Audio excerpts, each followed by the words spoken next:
কয়েকদিন আগেই তোমাদের থেকে রিকোয়েস্ট পেয়ে বানিয়েছিলাম মিনি একটি ডিনার সেট, যার ভিডিও হয়তো তোমরা অনেকেই দেখেছো, কিন্তু যারা এখনো দেখোনি ঝটপট গিয়ে চেক আউট করে নাও। তো যাই হোক, এবার আসি আসল কথায়। ওই ডিনার সেটটি বানাতে বসে প্রথমে ভেবেছিলাম হোমমেড ক্লে দিয়ে বানাবো, আর এই প্লেটটি হলো ওটার একটি নমুনা।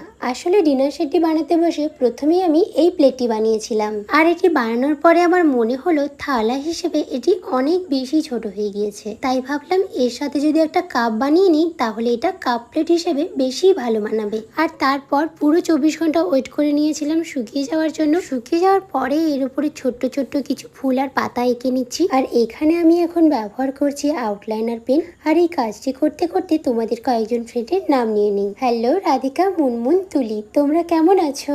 আর এই কাপ প্লেটটি এতটাই ছোট হয়েছিল যে কি বলবো। তবে এই ছোট্ট ছোট কাজগুলো করতে কিন্তু বেশ মজা লাগে। আচ্ছা তোমরা বলো তো, তোমাদের এই